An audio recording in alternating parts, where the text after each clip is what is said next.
Биография Чехова. Антон Павлович Чехов был великим русским писателем, талантливым драматургом, академиком и врачом по профессии. Самое главное в его творчестве – это то, что многие произведения стали классикой мировой литературы, а его пьесы ставятся в театрах по всему миру. Он родился в январе 1860 года в Таганроге, в семье купца, который держал небольшую лавку. С ранних лет вместе с братьями Антон помогал отцу и в его лавке. Детство Чехова было непростым.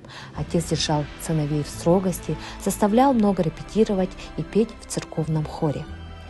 Будущий писатель учился в греческой школе-гимназии, куда маленький Чехов поступил в подготовительный класс. Затем Антон Павлович Чехов начал обучение в университете Москвы на медицинском факультете, который окончил в 1984 году.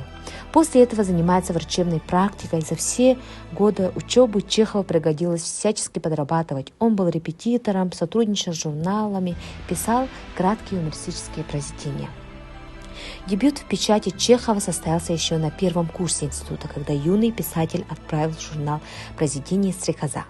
Рассказы Чехова были впервые изданы в отдельной книгой в 1884 году «Сказки Мельпомены». На творчество Чехова того периода значительно влияло произведение Льва Толстого. Чехов никогда не считал себя детским писателем, однако для детей он написал несколько произведений: «Каштанка», «Белолыбый», «Две сказки из собачьей жизни», как выразился сам писатель в письме к издателю. Чеховские пьесы запоминаются больше всего из-за реалистичных персонажей, их эмоций и действия. Центральные герои часто задумчивы, неправильно понятые обществом и отчаянно хотят улучшить свою жизнь. Термин «чеховский» стал означать повествование, которое заставляет угадывать, используя намеки, аллюзии, выводы и мелкие детали.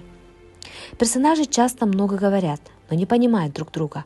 По словам критика, они всегда на несколько шагов отстают друг от друга. Сюжет в начале произведения часто такой же, как и в конце. В середине книг Чехова персонажи что-то открывают, меняют в своей жизни что-то, но часто возвращаются обратно, откуда начали. В пьесах Чехова часто присутствуют персонажи, которые не могут измениться, даже если они живут в мире, который резко меняется вокруг них. Самая известная пьеса Чехова является «Вишневый сад».